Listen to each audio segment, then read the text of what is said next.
ಇವತ್ತು ಭಾನುವಾರ ಆಗಿರೋದ್ರಿಂದ ಎದ್ದಿದ್ದೇ ಲೇಟು. ಹಾಗಾಗಿ ಸ್ವಲ್ಪ ಕೆಲಸ ಎಲ್ಲ ಲೇಟ್ ಆಗ್ತಾಯಿತ್ತು. ಎದ್ದ ಕೂಡಲೇ ಬೇಗ ಬೇಗ ಅದ್ವಿಕಂಗೆ ಹಶ್ವಾಗುತ್ತೆ ಅಂತ ನಾನು ಬೇಗ ಎದ್ದು ಬೆಡ್ಡೆಲ್ಲ ಮಡಿಚಿಟ್ಟು ಅವಳಿಗೆ ಫ್ರೆಶ್ ಅಪ್ ಆಗೋಕ್ಕೆ ಹೇಳಿ ನಾನು ಫ್ರೆಶ್ ಅಪ್ ಆಗಿ ಕೆಳಗಡೆ ಹೋಗಿ ಇಡ್ಲಿ ಎಲ್ಲ ಮಾಡ್ತಾಯಿದ್ದೆ.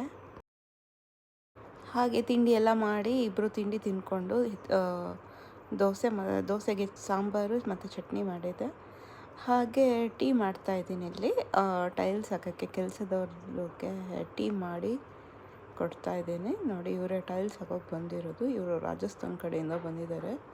ಬಟ್ 1 ತಿಂಗಳು ಮಾಡ್ತಾಯಿದ್ದಾರೆ ಟೈಲ್ಸ್ ಹಾಕೋಕ್ಕೆ. ಈಗ ಆಲ್ರೆಡಿ 1 ತಿಂಗಳಾಗೋಯಿತು. ಆಮೇಲೆ ಮನೆ ಕೆಲಸ ಎಲ್ಲ ಮಾಡ್ತಾಯಿದ್ದೀನಿ, ಕ್ಲೀನ್ ಮಾಡ್ತಾಯಿದ್ದೀನಿ. ಬಟ್ಟೆ ಎಲ್ಲ ಮಡಚಿಡ್ತಾ ಇದ್ದೀನಿ. ಮಡಚಿ ಫಿಶ್ಶಿಗೆ ಒಂದು ಸ್ವಲ್ಪ ಫುಡ್ ಹಾಕಬೇಕಿತ್ತು, ಫುಡ್ ಹಾಕಿದೆ. ಅದೇ ಒಂದಿನ ಲೇಟು ಅಂತ ಭಾನುವಾರ ಎದ್ಬಿಟ್ರೆ ಇನ್ನೆಲ್ಲ ಕೆಲಸ ದಿನ ಪೂರ್ತಿ ಕೆಲಸ ಮಾಡ್ತಾನೆ ಇರಬೇಕು. ಸೊ ಭಾನುವಾರ ಲೇಟಾಗಿ ಹೇಳೋದು ಒಳ್ಳೆಯದಲ್ಲ ಅಂತ ನನ್ನ ಪ್ರಕಾರ. ನೋಡಿ, ಇವತ್ತೆಲ್ಲ ಕೆಲಸ ಮುಗಿಯೋಷ್ಟರಲ್ಲಿ ನನಗೆ 5 ಗಂಟೆ ಆಗೇ ಹೋಯಿತು. ಇಷ್ಟೇ. ಮತ್ತೆ ಮುಂದಿನ ವ್ಲಾಗಲ್ಲಿ ಮತ್ತೆ ಸಿಗೋಣ.